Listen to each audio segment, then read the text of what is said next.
In this lesson, we'll look at interactions, events, actions, and conditional logic. One of Axure's most powerful features is its ability to quickly build code-free interactive prototypes through conditional logic.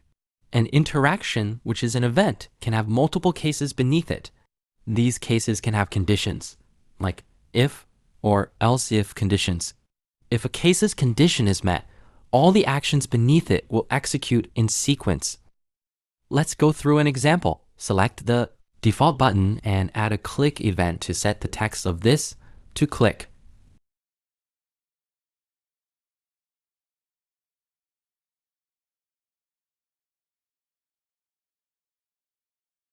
Under Actions, click the plus sign to add another Show Hide action. The target is a group, which will be highlighted on the canvas.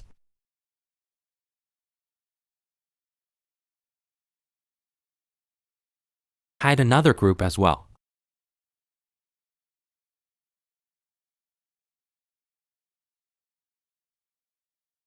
Preview the prototype. Clicking the button, you'll see the button text changes to click, and both chips are hidden. We'll add a wait 2000 milliseconds inches action to the button, placing it between the two actions.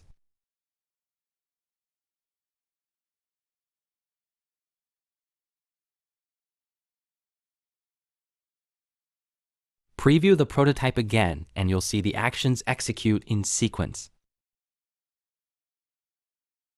We can also add multiple events to a widget. Click the New Interaction button to add both a mouse enter and a mouse exit event to the button, moving the x coordinate of this by -20 and then by 20, respectively.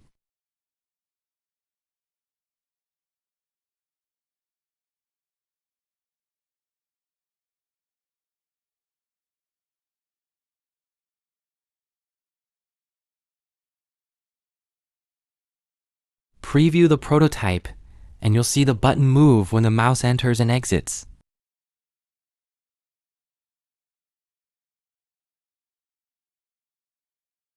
Click the Turn on Cases button next to the event to add a case to the event. You'll see Case 1 appear above the actions. Click Add Case to add another one, setting the text to Click 2.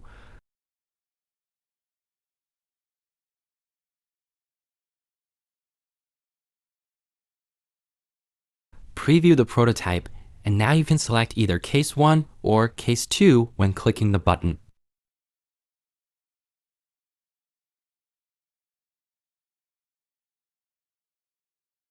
To add conditions to a case, click Add Condition next to it.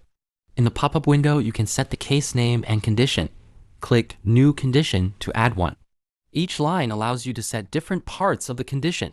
The first drop-down lets you choose from types like text value, variable value, or text on widget.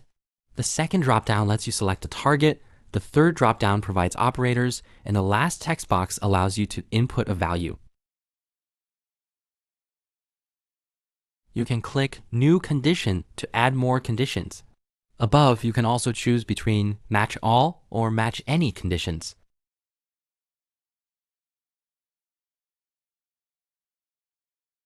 Once set, you'll see If and Else If appear below the cases, indicating that these conditions will be checked accordingly. Preview the prototype. Click the button and you'll see the button text change to click, indicating that the if condition for text being default was met. So the action to change the text to click executed.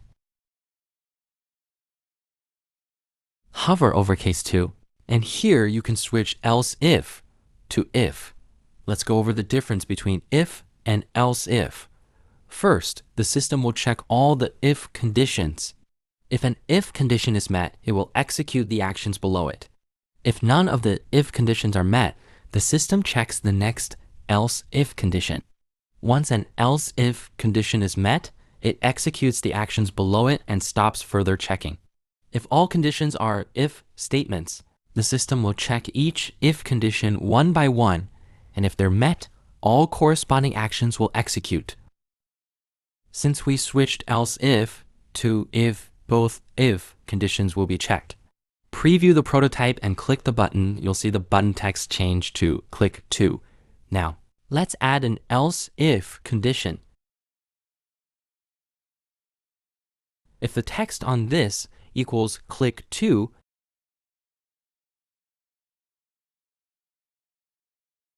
then set the button text to default. Delete the first case and add a condition for it. If the text on widget this equals default, this creates a loop. Preview the prototype and click the button. The text will change to click to.